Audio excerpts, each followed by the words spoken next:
Hey vinyl community, this is Brad Likes Music. I'm Brad. We like music and we all collect music, but are you a completist? Do you own the entire catalog of an artist or band in your collection? Do you have every domestic studio release of your favorite band or artist? If so, tell me in the comments or even make your own video. I'm going to go over the parameters of what I'm thinking of as a completist. And that's that you have every domestic studio release of an artist. I'm counting studio albums, not so much live or compilations. Though you could argue that for some bands, a live album is integral to collecting their work, like Cheap Trick live at Budokan, and that there are some compilations that are important parts of an artist's catalog. I think of like the Immaculate Collection of Madonna. Then there's also a few other caveats of artists like Tom Petty or Bob Seger or even Paul McCartney. Those you'd have to take by case basis and kind of feel out what answer seems right. Like for me, to have a complete Tom Petty catalog means Tom Petty and Tom Petty and the Heartbreakers. It's going to vary from artist to artist. Use your judgment. To get it started, there's two artists I'm going to talk about today. One is probably a simple completist because it's one and done, and that would be Lauryn Hill, The Miseducation of Lauryn Hill. 1998, this album blew up so big, it debuted at #1 in the Billboard 200, and she got so big that she kind of became overwhelmed by her celebrity, left the scene entirely, and just kind of disappeared, raised her kids, and it wasn't until I think 2018 that she tried to do like a smaller tour, which was, maybe a little problematic. Now you would get bonus points if you have the Fugees, which is definitely what kind of launched her career into the world. I have one other band I want to talk about, but what made me think of them was when I was doing my short, the little video before this, where I asked, what is your go-to party song? What piece of music makes you dance, immediately lifts your mood, makes you feel better? And mine has been, for the longest time, Funky Town by Lip Sync. And maybe it's because it reminds me of being on roller skates as a kid. I'm sure I was playing at the roller skating rink. But if I hear Funky Town, any bad mood I'm in, I move, I dance, I'm singing along, I love it. And I love that music can do that for you. It can totally change the energy and dynamic that's going on with you. This band, Lip Sync, was built around basically the vocalist, Cynthia Johnson. They had a few different iterations because it was studio musicians, but definitely that was their biggest hit in the disco era.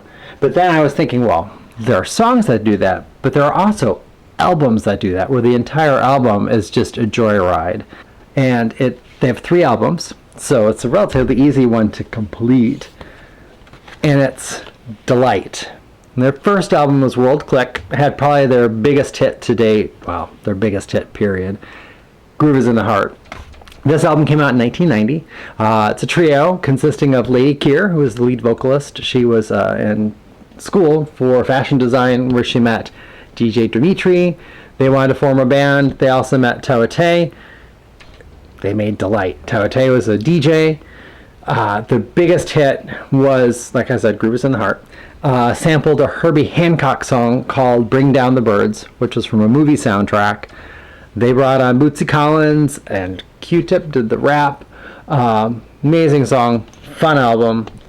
First one that they did. Their second, Infinity Within, that one came out in 92. Peaked 67th in the US charts. This one was a little more political. They had songs like Vote Baby Vote and A Hole in the Ozone Layer. Biggest single from this was Runaway, which is probably one of my favorite songs of theirs, and that topped the dance charts, which is where they saw their most success, around the US dance charts. They had 6 #1 singles over the entirety of their career. And then the third and final was Dewdrops in the Garden. That came out in 94. They lost Tawate. He moved back to Japan to pursue a solo career. To date, he's released something like 15 studio albums as a solo artist. The first was Future Listening, which is what he made after leaving Deee-Lite. That is an amazing album. So if you have a chance to listen to Future Listening from Tawate, definitely worth checking out, as well as some of his other music. He also made German Bold Italic, which was a single from one of his albums, which features Kylie Minogue, because I'm slightly obsessed with her. So replacing him in this album is DJ Ani, who was the DJ and the bass player. They did manage to tour for a year after this album was released, and then finally did break up. DJ Dimitri and Lady Keir were a couple. They broke up. The band didn't really last much past that. The biggest hits from this one, Bring Me Your Love and Call Me, which both were #1 dance charts hits. So yeah, Deee-Lite. I'm a completist. Big fan.